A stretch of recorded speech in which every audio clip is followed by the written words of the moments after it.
When Machines Become Masters, Darwin Among the Machines, Samuel Butler. Introduction. Intellectually speaking, Samuel Butler, 1835 to 1902, was quite an unusual thinker. Even though he accepted the theory of evolution and deeply admired Charles Darwin's work on the subject, he vehemently disagreed with him over his and Wallace's use of the term natural selection.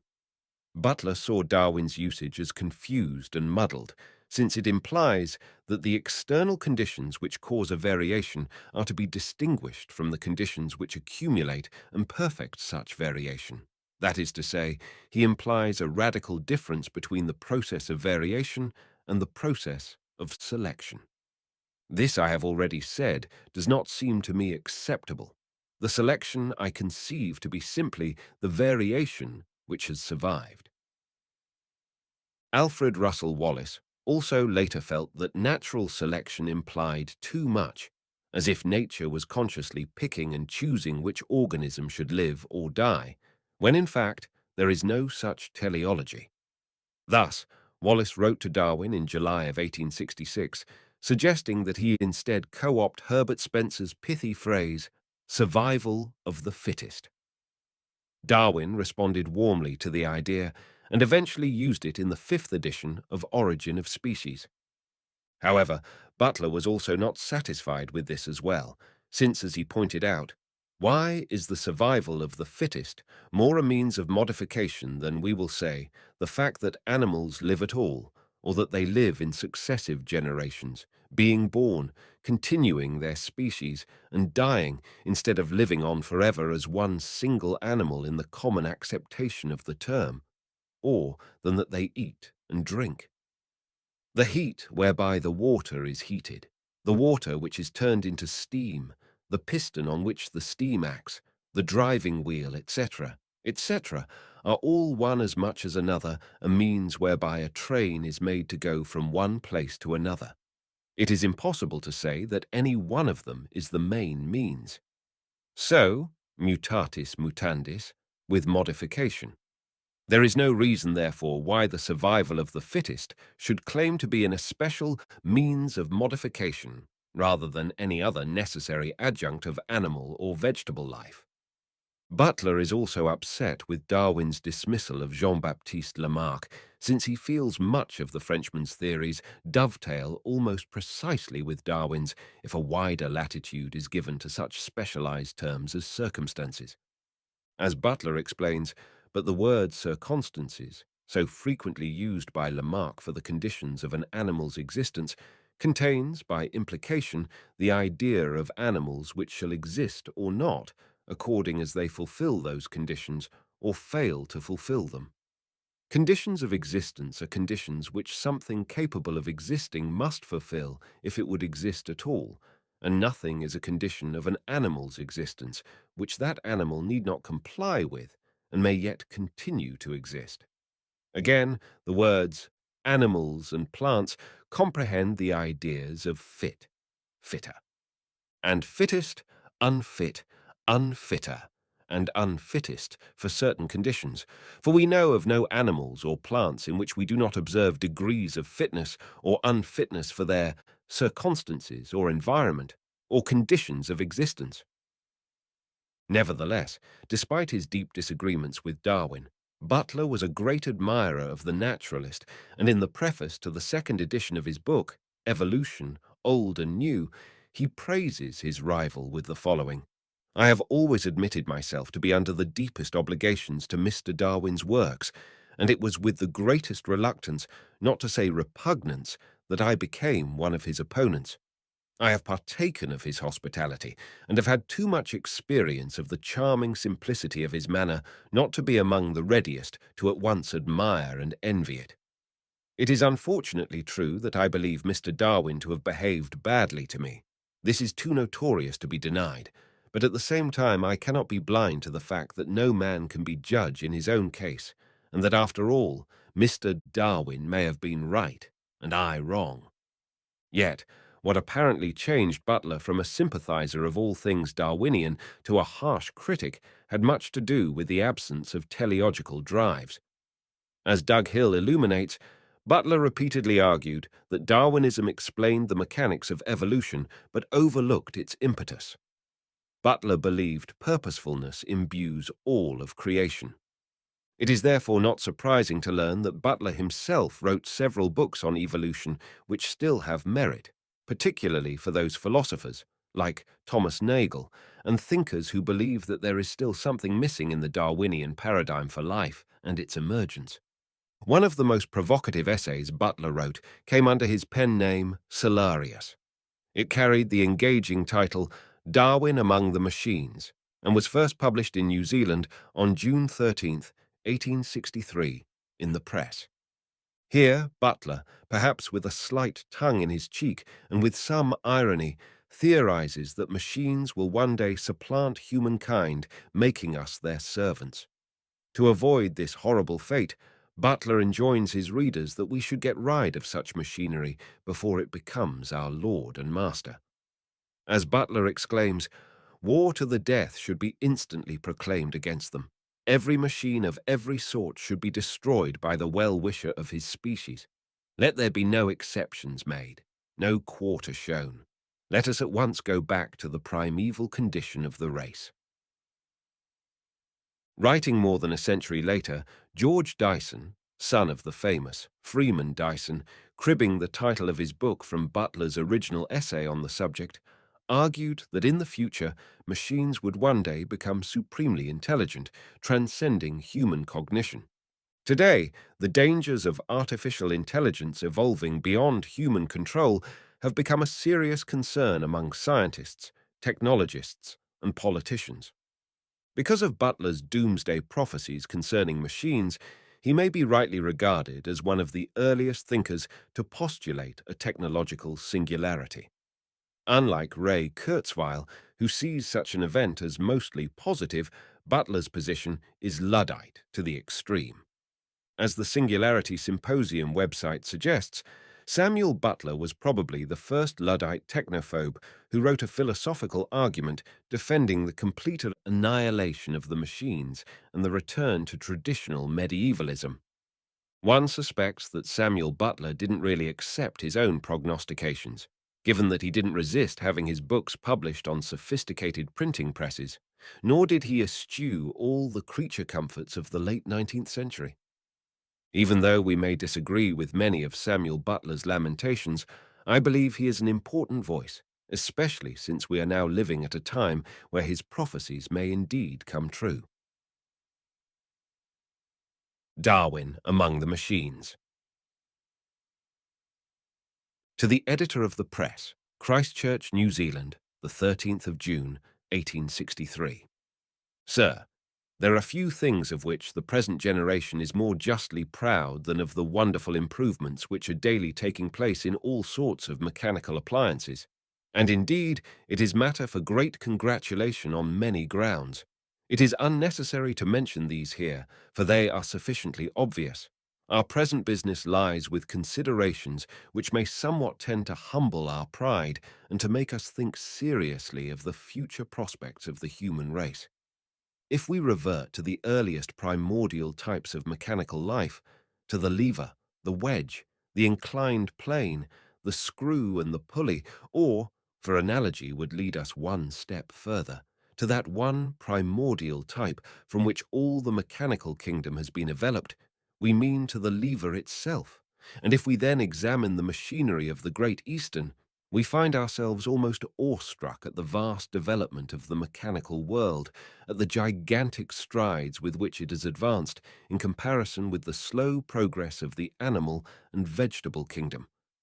We shall find it impossible to refrain from asking ourselves what the end of this mighty movement is to be. In what direction is it tending? What will be its upshot? To give a few imperfect hints towards a solution of these questions is the object of the present letter. We have used the words mechanical life, the mechanical kingdom, the mechanical world, and so forth, and we have done so advisedly, for as the vegetable kingdom was slowly developed from the mineral, and as in like manner the animal supervened upon the vegetable, so now in these last few ages an entirely new kingdom has sprung up, of which we as yet have only seen what will one day be considered the antediluvian prototypes of the race. We regret deeply that our knowledge both of natural history and of machinery is too small to enable us to undertake the gigantic task of classifying machines into the genera and subgenera, species, varieties and subvarieties and so forth, of tracing the connecting links between machines of widely different characters, of pointing out how subservience to the use of man has played that part among machines which natural selection has performed in the animal and vegetable kingdoms, of pointing out rudimentary organs, which exist in some few machines, feebly developed and perfectly useless, yet serving to mark descent from some ancestral type which has either perished or been modified into some new phase of mechanical existence. We can only point out this field for investigation. It must be followed by others whose education and talents have been of a much higher order than any which we can lay claim to. Some few hints we have determined to venture upon, though we do so with the profoundest diffidence. Firstly, we would remark that as some of the lowest of the vertebrata attained a far greater size than has descended to their more highly organized living representatives, so a diminution in the size of machines has often attended their development and progress. Take the watch, for instance. Examine the beautiful structure of the little animal, watch the intelligent play of the minute members which compose it. Yet this little creature is but a development of the cumbrous clocks of the 13th century. It is no deterioration from them. The day may come when clocks, which certainly at the present day are not diminishing in bulk, may be entirely superseded by the universal use of watches, in which case clocks will become extinct like the earlier saurians, while the watch, whose tendency has for some years been rather to decrease in size than the contrary, will remain the only existing type of an extinct race. The views of machinery, which we are thus feebly indicating, will suggest the solution of one of the greatest and most mysterious questions of the day. We refer to the question, what sort of creature man's next successor in the supremacy of the earth is likely to be? We have often heard this debated, but it appears to us that we are ourselves creating our own successors. We are daily adding to the beauty and delicacy of their physical organization. We are daily giving them greater power and supplying by all sorts of ingenious contrivances that self-regulating, self-acting power which will be to them what intellect has been to the human race. In the course of ages, we shall find ourselves the inferior race. Inferior in power, inferior in that moral quality of self-control, we shall look up to them as the acme of all that the best and wisest man can ever dare to aim at. No evil passions, no jealousy, no avarice, no impure desires will disturb the serene might of those glorious creatures. Sin, shame, and sorrow will have no place among them. Their minds will be in a state of perpetual calm.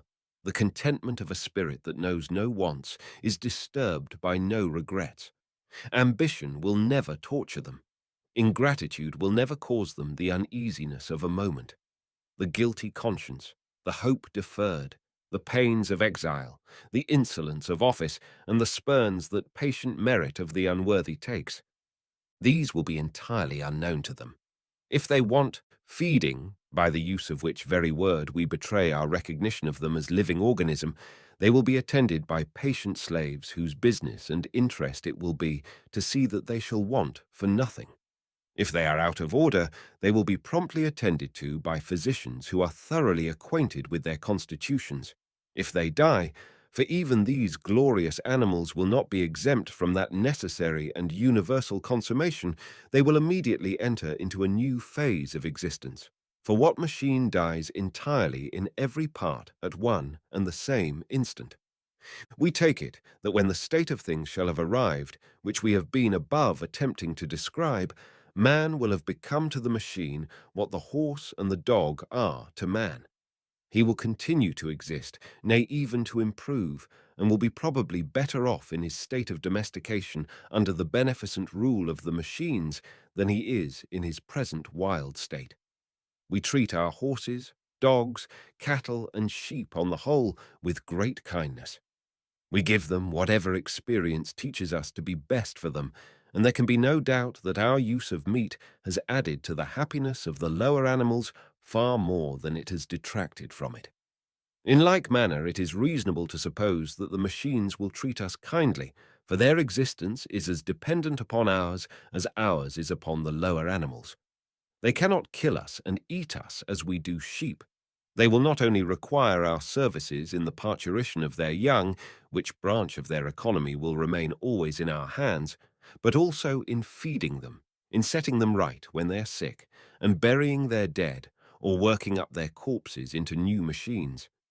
It is obvious that if all the animals in Great Britain, save man alone, were to die, and if at the same time all intercourse with foreign countries were by some sudden catastrophe to be rendered perfectly impossible, it is obvious that under such circumstances the loss of human life would be something fearful to contemplate. In like manner, were mankind to cease, the machines would be as badly off, or even worse. The fact is that our interests are inseparable from theirs, and theirs from ours. Each race is dependent upon the other for innumerable benefits, and, until the reproductive organs of the machines have been developed in a manner which we are hardly yet able to conceive, they are entirely dependent upon man for even the continuance of their species. It is true that these organs may be ultimately developed, inasmuch as man's interest lies in that direction. There is nothing which our infatuated race would desire more than to see a fertile union between two steam engines. It is true that machinery is even at this present time employed in begetting machinery, in becoming the parent of machines, often after its own kind. But the days of flirtation, courtship, and matrimony appear to be very remote, and indeed can hardly be realized by our feeble and imperfect imagination. Day by day, however, the machines are gaining ground upon us. Day by day, we are becoming more subservient to them. More men are daily bound down as slaves to tend them. More men are daily devoting the energies of their whole lives to the development of mechanical life. The upshot is simply a question of time, but that the time will come when the machines will hold the real supremacy over the world, and its inhabitants is what no person of a truly philosophic mind can for a moment question. Our opinion is that war to the death should be instantly proclaimed against them.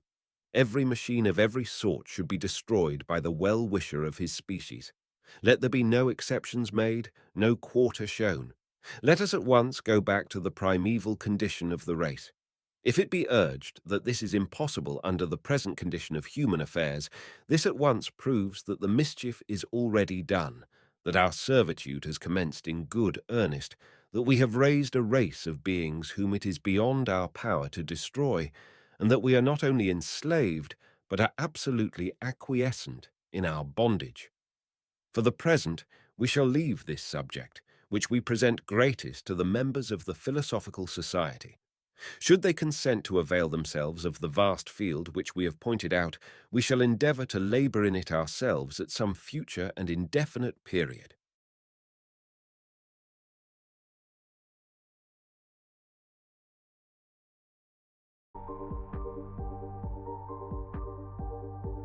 In the year 2889, a science fiction short story by Jules Verne and his son, Michael Verne.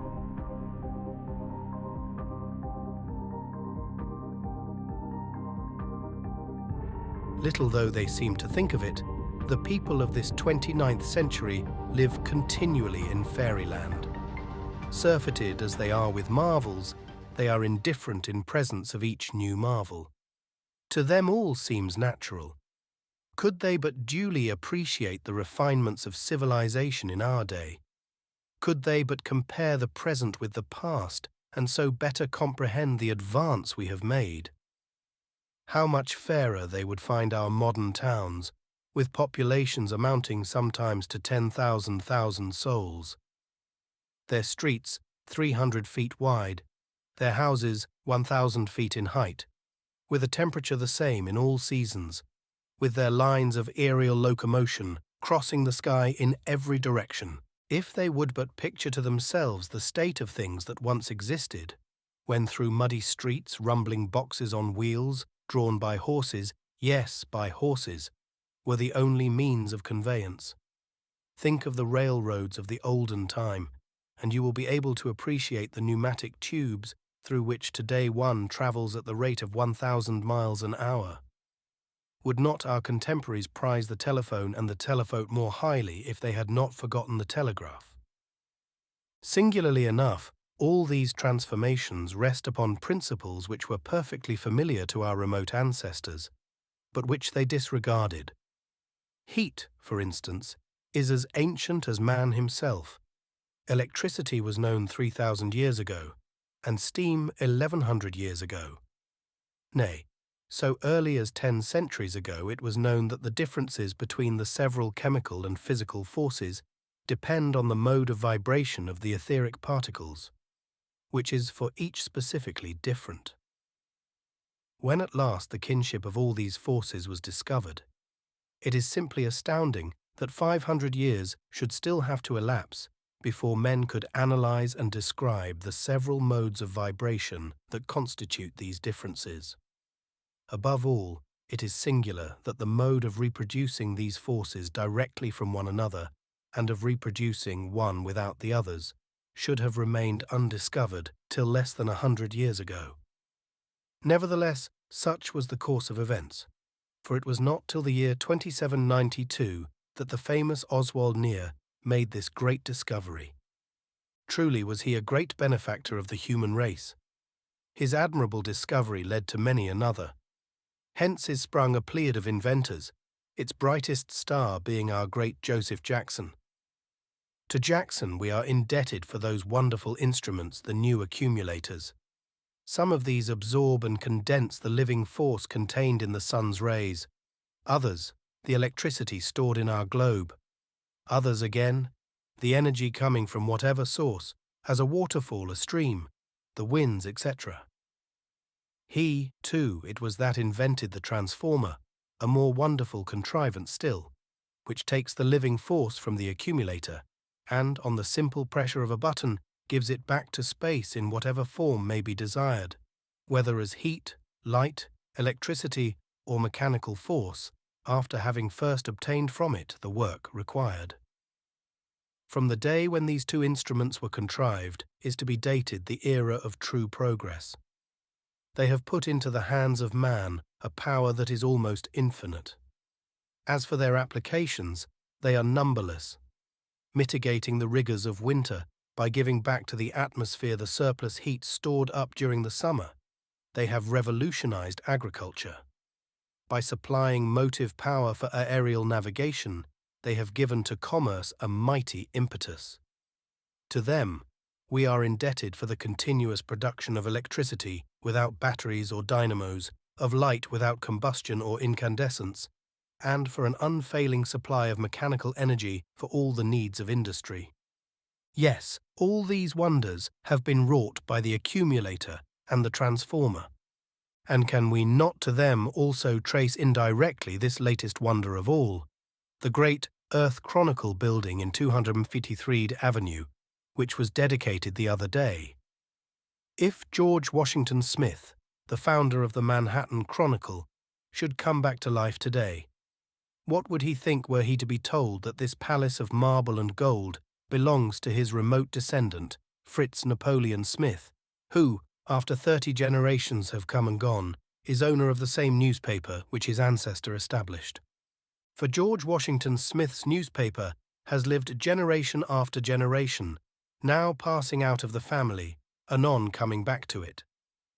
When, 200 years ago, the political center of the United States was transferred from Washington to Centropolis, the newspaper followed the government and assumed the name of Earth Chronicle.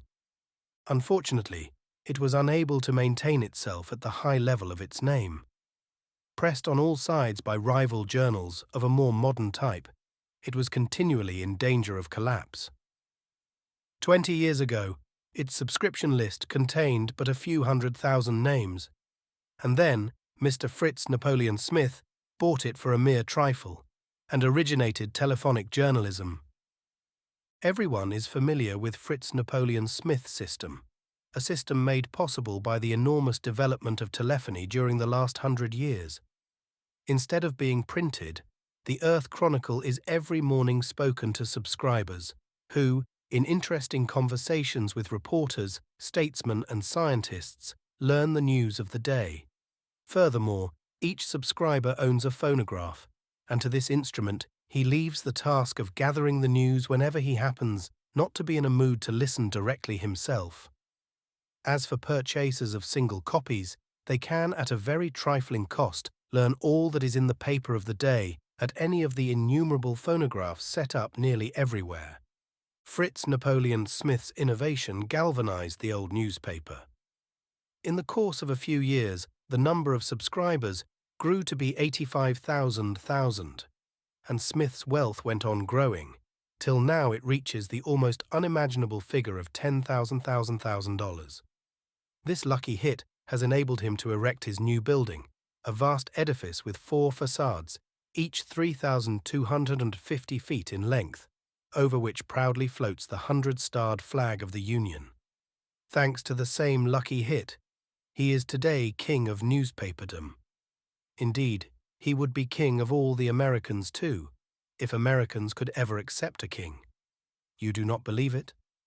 Well then, look at the plenipotentiaries of all nations, and our own ministers themselves crowding about his door, entreating his counsels, begging for his approbation, imploring the aid of his all-powerful organ. Reckon up the number of scientists and artists that he supports, of inventors that he has under his pay. Yes, a king is he, and in truth his is a royalty full of burdens. His labours are incessant, and there is no doubt at all that in earlier times any man would have succumbed under the overpowering stress of the toil which Mr. Smith has to perform.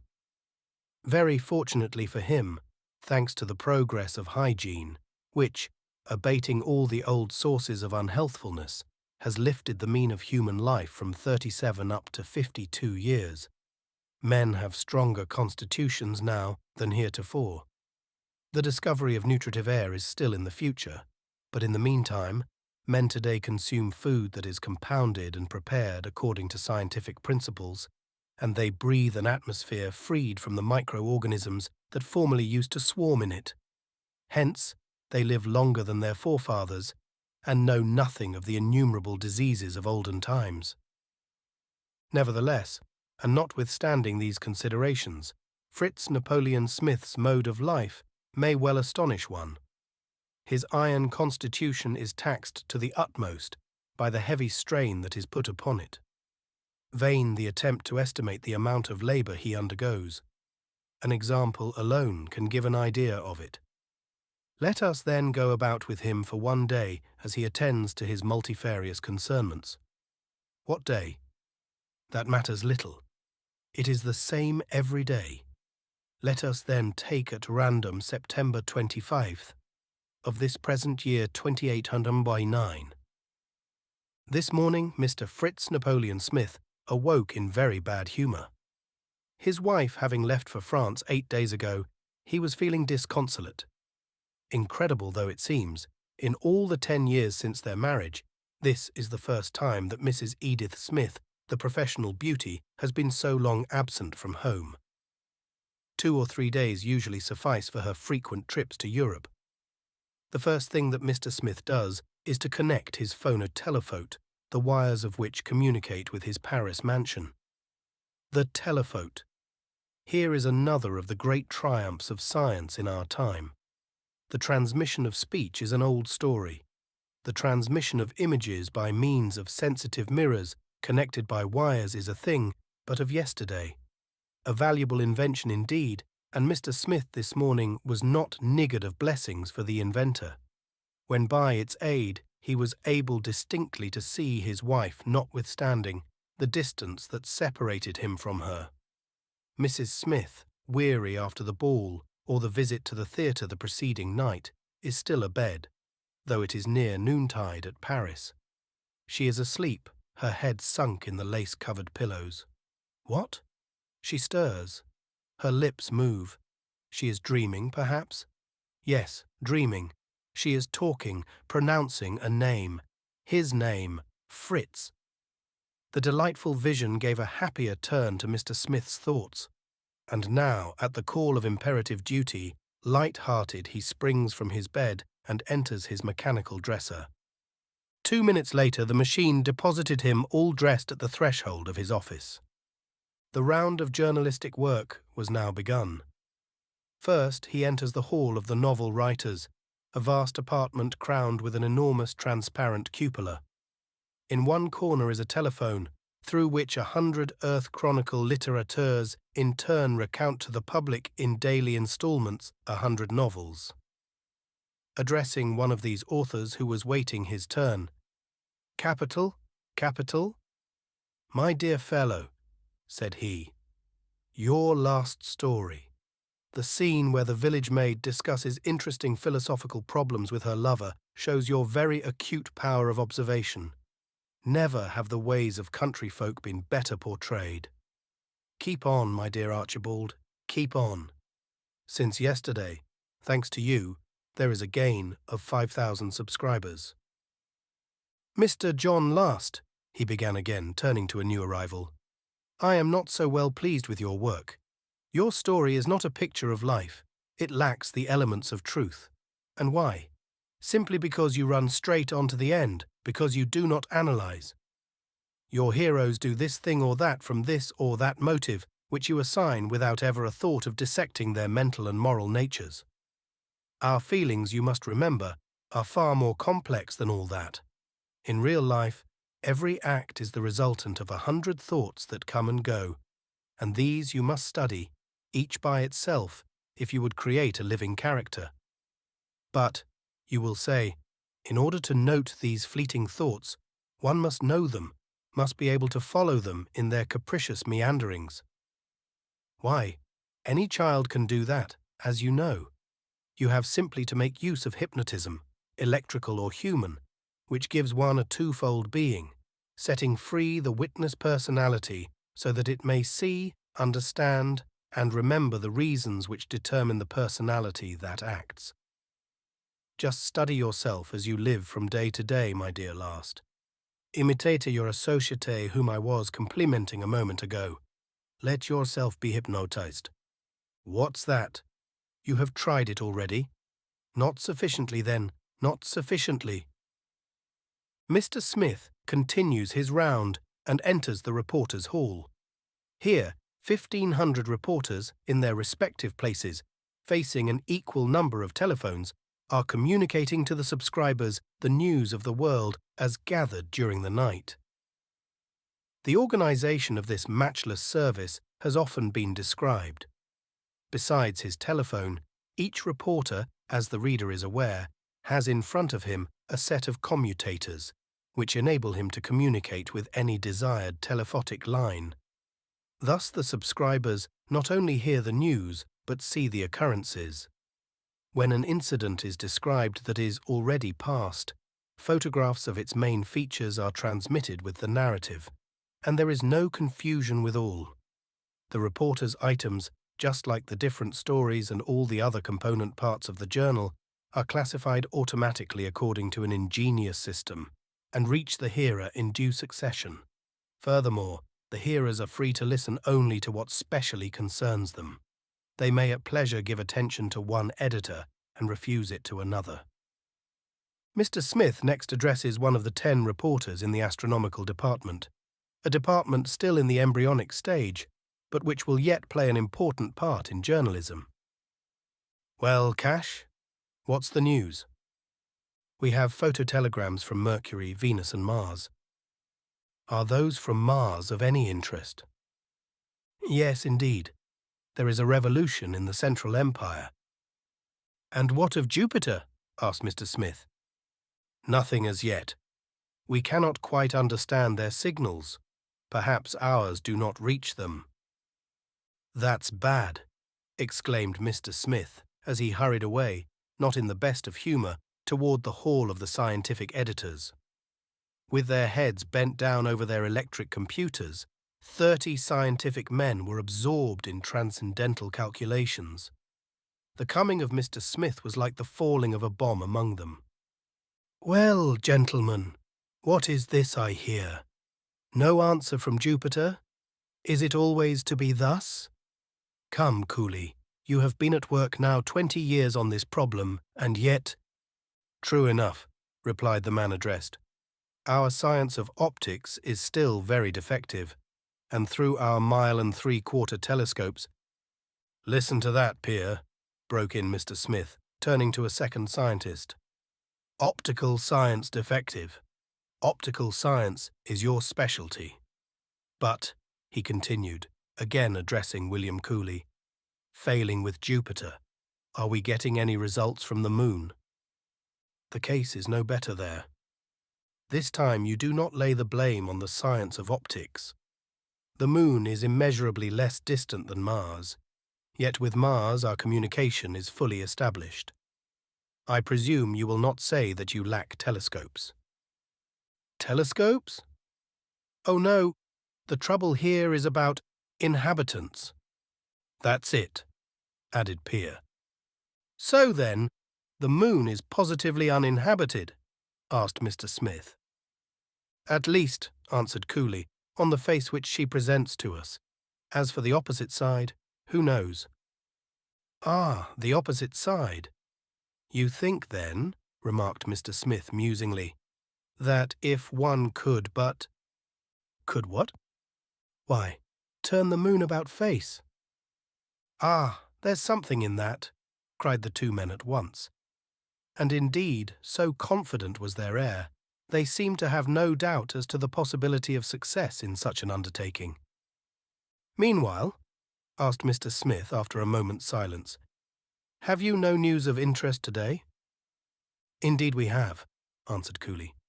"The elements of Olympus are definitively settled. That great planet gravitates beyond Neptune at the mean distance of 11,400,799,642 miles from the Sun, and to traverse its vast orbit takes 1311 years, 294 days, 12 hours, 43 minutes, 9 seconds.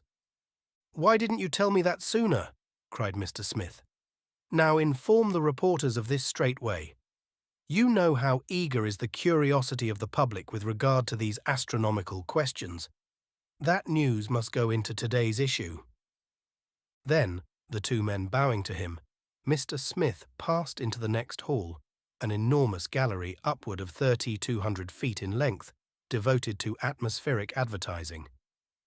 Everyone has noticed those enormous advertisements reflected from the clouds, so large that they may be seen by the populations of whole cities or even of entire countries. This, too, is one of Mr. Fritz Napoleon Smith's ideas, and in the Earth Chronicle building, 1,000 projectors are constantly engaged in displaying upon the clouds these mammoth advertisements. When Mr. Smith today entered the sky advertising department, he found the operators sitting with folded arms at their motionless projectors and inquired as to the cause of their inaction. In response, the man addressed simply pointed to the sky, which was of a pure blue. "Yes," muttered Mr. Smith. "A cloudless sky. That's too bad. But what's to be done? Shall we produce rain? That we might do, but is it of any use? What we need is clouds, not rain. Go," said he, addressing the head engineer. "Go see Mr. Samuel Mark, of the Meteorological Division of the Scientific Department, and tell him for me to go to work in earnest on the question of artificial clouds. It will never do for us to be always thus at the mercy of cloudless skies." Mr. Smith's daily tour through the several departments of his newspaper is now finished. Next, from the advertisement hall he passes to the reception chamber, where the ambassadors accredited to the American government are awaiting him, desirous of having a word of counsel or advice from the all-powerful editor.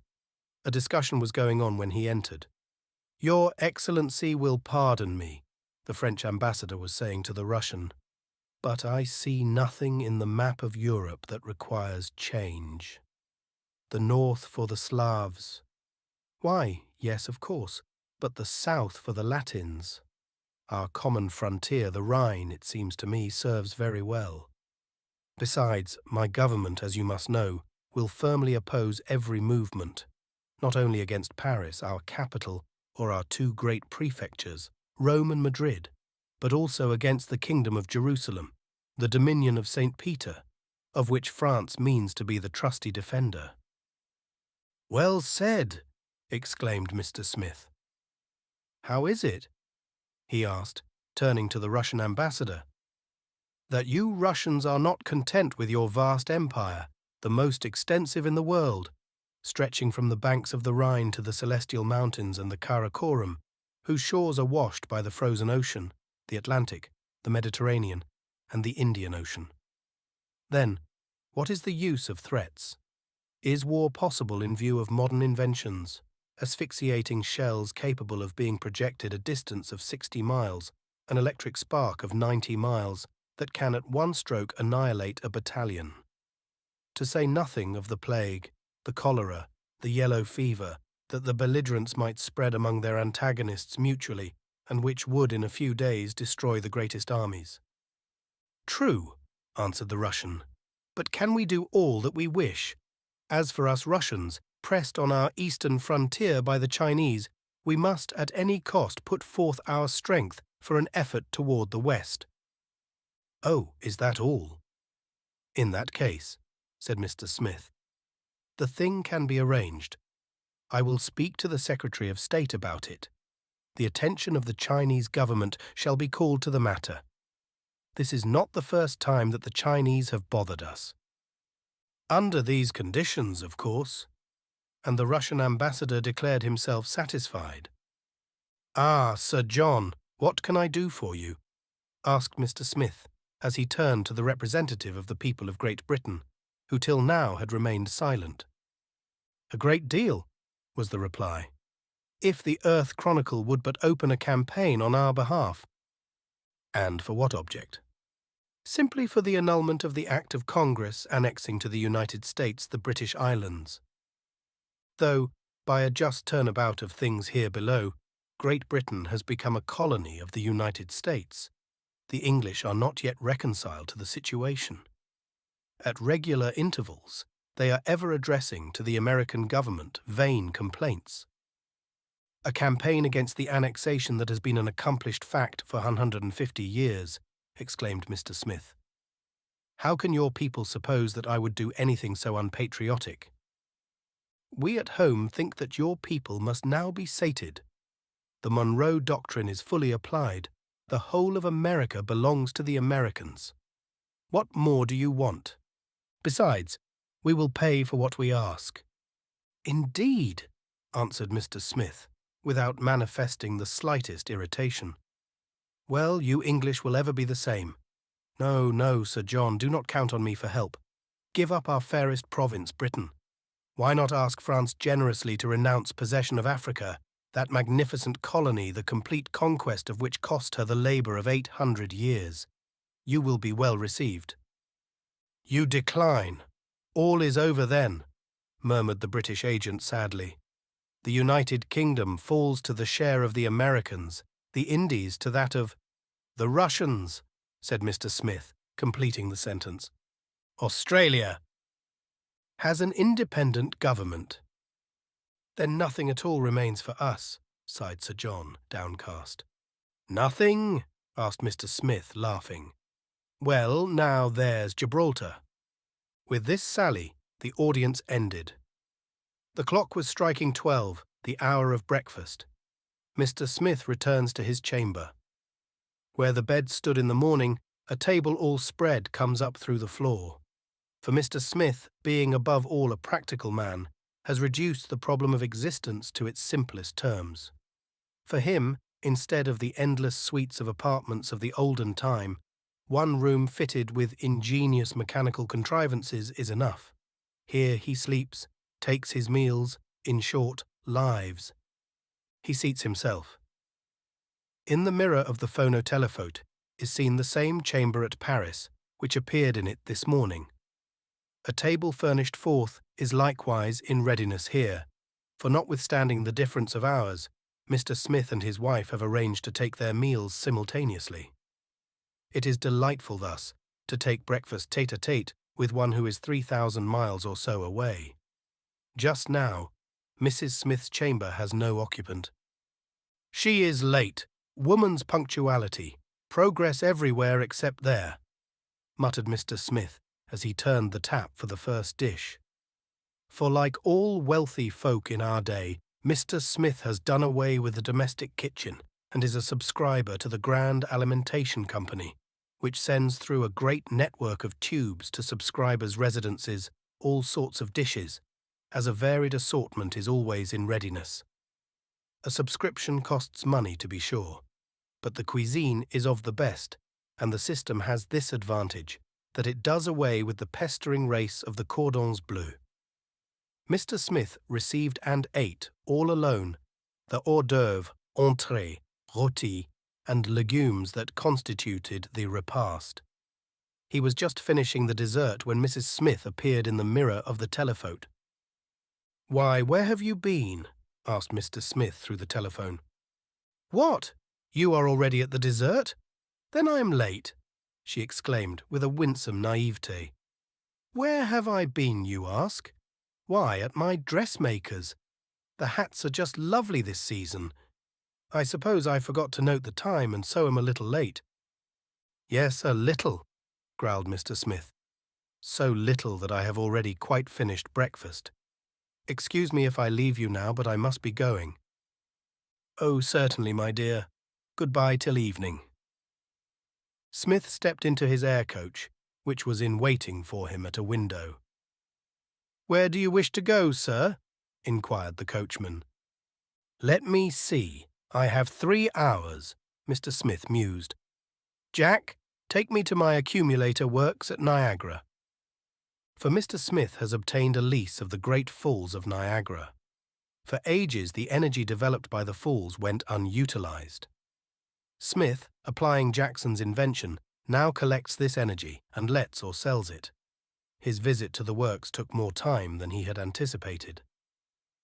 It was 4 o'clock when he returned home, just in time for the daily audience which he grants to callers. One readily understands how a man situated as Smith must be beset with requests of all kinds. Now it is an inventor needing capital. Again, it is some visionary who comes to advocate a brilliant scheme which must surely yield millions of profit. A choice has to be made between these projects, rejecting the worthless, examining the questionable ones, accepting the meritorious. To this work, Mr. Smith devotes every day 2 full hours. The callers were fewer today than usual, only 12 of them. Of these, 8 had only impracticable schemes to propose. In fact, one of them wanted to revive painting, an art fallen into desuetude owing to the progress made in color photography. Another, a physician, boasted that he had discovered a cure for nasal catarrh. These impracticables were dismissed in short order. Of the 4 projects favorably received, the first was that of a young man whose broad forehead betokened his intellectual power. "Sir, I am a chemist," he began, "and as such I come to you." "Well, once the elementary bodies," said the young chemist, "were held to be 62 in number. 100 years ago they were reduced to 10. Now only 3 remain irresolvable, as you are aware." "Yes, yes." "Well, sir, these also I will show to be composite. In a few months, a few weeks, I shall have succeeded in solving the problem. Indeed, it may take only a few days. And then? Then, sir, I shall simply have determined the absolute. All I want is money enough to carry my research to a successful issue." "Very well," said Mr. Smith. "And what will be the practical outcome of your discovery?" "The practical outcome? Why, that we shall be able to produce easily all bodies whatever. Stone, wood, metal, fibers." "And flesh and blood?" queried Mr. Smith, interrupting him. "Do you pretend that you expect to manufacture a human being out and out?" "Why not?" Mr. Smith advanced $100,000 to the young chemist. and engaged his services for the Earth Chronicle Laboratory. The second of the 4 successful applicants, starting from experiments made so long ago as the 19th century and again repeated, had conceived the idea of removing an entire city all at once, from one place to another. His special project had to do with the city of Granton, situated, as everybody knows, some 15 miles inland. He proposes to transport the city on rails and to change it into a watering place. The profit, of course, would be enormous. Mr. Smith, captivated by the scheme, bought a half interest in it. "As you are aware, sir," began applicant number 3, "by the aid of our solar and terrestrial accumulators and transformers, we are able to make all the seasons the same. I propose to do something better still. Transform into heat a portion of the surplus energy at our disposal. Send this heat to the poles. Then the polar regions, relieved of their snow cap, will become a vast territory available for man's use. What think you of the scheme? Leave your plans with me and come back in a week. I will have them examined in the meantime." Finally, the 4th announced the early solution of a weighty scientific problem. Everyone will remember the bold experiment made 100 years ago by Dr. Nathaniel Faithburn. The doctor, being a firm believer in human hibernation, in other words, in the possibility of our suspending our vital functions and of calling them into action again after a time, resolved to subject the theory to a practical test. To this end, having first made his last will and pointed out the proper method of awakening him, having also directed that his sleep was to continue 100 years to a day from the date of his apparent death, he unhesitatingly put the theory to the proof in his own person. Reduced to the condition of a mummy, Dr. Faithburn was coffined and laid in a tomb. Time went on. September 25th, 2889, being the day set for his resurrection, it was proposed to Mr. Smith that he should permit the second part of the experiment to be performed at his residence this evening. "Agreed. Be here at 10 o'clock, answered Mr. Smith. And with that the day's audience was closed. Left to himself, feeling tired, he lay down on an extension chair. Then, touching a knob, he established communication with the central concert hall, whence our greatest maestros send out to subscribers their delightful successions of accords determined by recondite algebraic formulas. Night was approaching. Entranced by the harmony, forgetful of the hour, Smith did not notice that it was growing dark. It was quite dark when he was aroused by the sound of a door opening. "Who is there?" he asked, touching a commutator. Suddenly, in consequence of the vibrations produced, the air became luminous. "Ah, you, Doctor?" "Yes," was the reply. "How are you?" "I am feeling well." "Good. Let me see your tongue." "All right. Your pulse? Regular? And your appetite?" "Only passably good." "Yes. The stomach. There's the rub. You are overworked. If your stomach is out of repair, it must be mended. That requires study. We must think about it." "In the meantime," said Mr. Smith, "you will dine with me." As in the morning, the table rose out of the floor. Again, as in the morning, the potage, roti, ragouts, and legumes were supplied through the food pipes. Toward the close of the meal, phonotelephotic communication was made with Paris. Smith saw his wife, seated alone at the dinner table, looking anything but pleased at her loneliness. "Pardon me, my dear, for having left you alone," he said through the telephone. "I was with Dr. Wilkins." "Ah, the good doctor," remarked Mrs. Smith, her countenance lighting up. "Yes, but pray, when are you coming home?" "This evening." "Very well. Do you come by tube or by air train?" "Oh, by tube?" "Yes, and at what hour will you arrive?" "About 11, I suppose." 11 by Centropolis time, you mean?" "Yes." "Goodbye, then, for a little while," said Mr. Smith as he severed communication with Paris. Dinner over, Dr. Wilkins wished to depart. "I shall expect you at 10, said Mr. Smith. "Today, it seems, is the day for the return to life of the famous Dr. Faithburn. You did not think of it, I suppose. The awakening is to take place here in my house. You must come and see. I shall depend on your being here." "I will come back," answered Dr. Wilkins.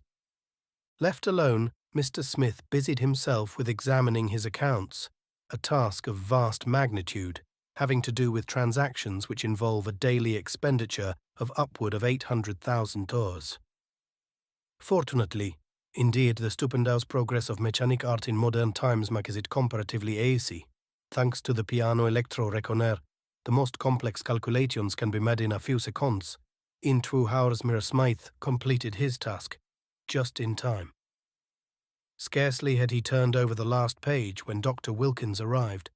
After him came the body of Dr. Faithburn, escorted by a numerous company of men of science. They commenced work at once. The casket being laid down in the middle of the room, the telephote was got in readiness. The outer world, already notified, was anxiously expectant, for the whole world could be eyewitnesses of the performance, a reporter, meanwhile, like the chorus in the ancient drama, explaining it all viva voce through the telephone. "They are opening the casket," he explained. "Now they are taking Faithburn out of it, a veritable mummy, yellow, hard and dry.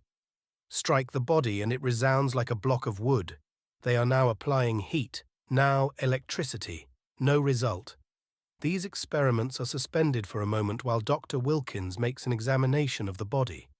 Dr. Wilkins, rising, declares the man to be dead." "Dead!" exclaims everyone present. "Yes," answers Dr. Wilkins, "dead." "And how long has he been dead?" Dr. Wilkins makes another examination. 100 years, he replies. The case stood just as the reporter said. Faithburn was dead, quite certainly dead.